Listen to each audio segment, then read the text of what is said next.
India has quietly emerged as a significant player in the efforts to end the Russia-Ukraine war. Over the past few months, there has been a flurry of diplomatic activity, with India actively positioning itself as a mediator between the two warring sides. From National Security Advisor Ajit Doval's secretive visit to St. Petersburg to External Affairs Minister S. Jaishankar's key meetings in Berlin, India is pursuing a delicate but determined diplomatic path. So can India really bring an end to this war? Let's dive in.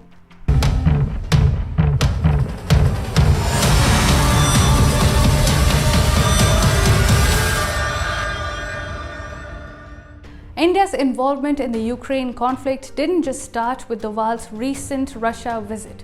Since June, India has been ramping up its diplomatic engagements, signaling a more active role in global peace efforts. So let's look into the timeline of India's diplomatic efforts to bring Russia and Ukraine to the table. In June, Prime Minister Narendra Modi met Ukrainian President Volodymyr Zelensky at the G7 summit in Italy.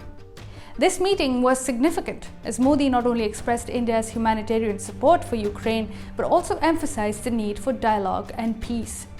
India made it clear that it was ready to be part of the solution, not just a bystander.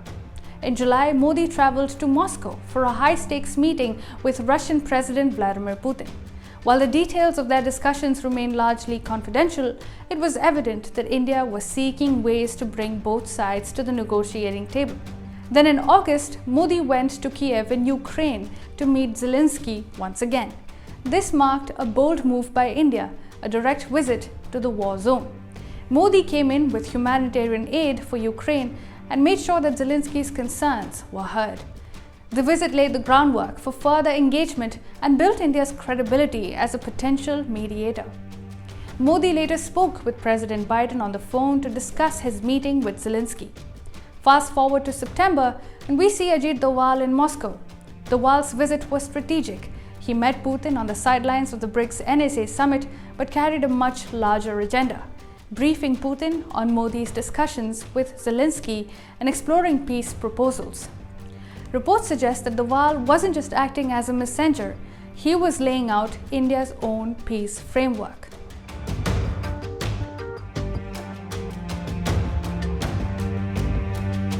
Doval's meeting with Putin in St. Petersburg is being viewed as one of the most significant developments in India's involvement in the Ukraine war. According to reports, Doval was carrying a peace plan that sought to find a middle ground between the conflicting demands of Russia and Ukraine. India's ability to talk to both sides, something few nations can do, has given New Delhi a unique advantage. While the full contents of the discussions are under wraps, this meeting came shortly after Modi's visit to Kyiv, signaling India's serious intent to mediate. Some speculate that India could offer to host future peace negotiations as well.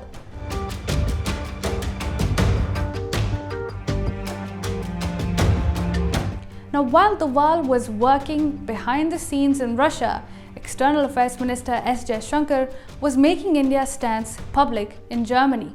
During his visit to Berlin, Jaishankar reaffirmed that negotiation is the only viable solution to the Russia-Ukraine conflict. He stressed that at some point, both Russia and Ukraine would have to sit down for talks, and importantly, Russia must be included in those negotiations. Let me, on my part, make a few points. One, Minister Baerbock and I regularly talk about Ukraine. we are talking this time in person, but from time to time, we also speak on the phone or otherwise. Secondly, in the last 2.5 years, in different ways, India has had some involvement with various specific initiatives, the grain corridor, matters relating to the security of the Zaporizhzhia nuclear station, and some other discussions. This statement from Jaishankar reinforced India's balanced position. While India has deep historical ties with Russia, it also recognizes the legitimacy of Ukraine's concerns. India has repeatedly advocated for diplomacy, calling for both sides to prioritize dialogue over conflict. Jaishankar's message was clear: India is ready to help, but any peace deal must include Russia. This is in line with India's 4 key principles. Number 1, this is not the time for war. Number 2, there is no solution on the battlefield. Diplomacy is essential. Number 3, Russia must be part of the peace process. And number 4, India is deeply concerned about the global consequences of the war and stands ready to support peace efforts.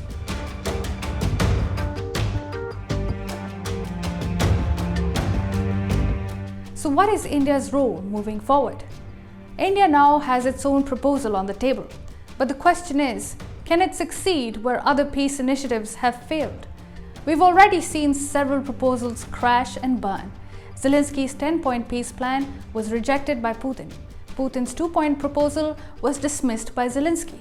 Even China's 6-point plan for a summit between Russia and Ukraine was turned down by Kyiv. Now, India has the option to act as a mediator or host a peace summit, and many believe that this could be the next logical step. India's reputation as a neutral player gives it credibility, but it's still unclear how receptive Russia and Ukraine would be at this point to a peace proposal. Let's not get ahead of ourselves. The situation is complicated and there are serious roadblocks to peace. Just as India ramps up its diplomatic efforts, the war is still escalating. Ukraine has recently carried out attacks on Russian territory, taking a large part of the CRUX region, and Kyiv is also demanding the ability to use long-range military hardware. This move could potentially escalate the conflict even further. Russian president has warned that any long-range missile strikes on Russia could mean NATO's direct involvement in the war. And this is where things get tricky. The US and NATO stance will play a critical role. If the US approves Ukraine's request for long-range missile strikes on Russian territory, just the way the UK wants it to, the conflict could spiral into something much bigger, making it extremely difficult for any peace negotiations to take place. Remember Putin's warning. He has said that this would mean direct participation of NATO countries in the war, and I quote, would substantially change the very essence, the nature of the conflict. Now, India, despite its growing influence, cannot control these developments. And as the war intensifies, the challenge for India will be finding a diplomatic pathway that works for all parties involved: Russia, Ukraine, NATO, and the US. Players like Germany, France, and the UK too have a role here, which is why Olaf Scholz's recent acknowledgement that Russia must be involved in peace talks is significant. Jaishankar's Berlin visit, therefore, is part of India's peace efforts to end Europe's war. And these efforts will continue in the months to come. Later this month, Prime Minister Modi will be in the US, where he will be meeting several other world leaders, including President Biden during the Quad Summit in Delaware. Then in October, he will head back to Russia to attend the BRICS Summit, where he will be meeting Putin. Right after this summit, he will be hosting German Chancellor Olaf Scholz in New Delhi. So the schedule is packed, and ending the Ukraine war remains the top priority.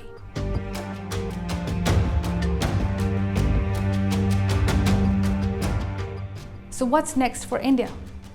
India's strategic autonomy has positioned it as a key player in the peace process.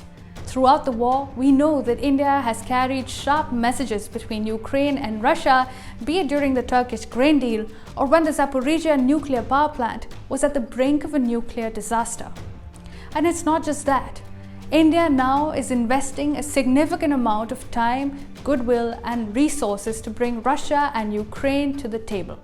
Prime Minister Modi and his team are meeting with world leaders, building trust, and pushing for diplomacy. India's role is stronger than ever, but success will depend on what Russia, Ukraine, and the NATO really want. One thing is clear though, India is ready to mediate, host peace talks, and use its global standing to bring both sides to the table. Whether through its own proposals or facilitating discussions, New Delhi has made its intentions clear. This war must end, and India is ready to help make that happen. And again, the road ahead will not be easy. The escalation in conflict, demands for long-range missile strikes, and rising tensions between Russia and NATO make diplomacy harder. But if any country has the ability to talk to all sides and offer a neutral, constructive path forward, it is India. India's journey as a peacemaker has just begun, and the world will be watching closely to see the role it plays in the months to come. Will India's efforts truly succeed? Only time will tell.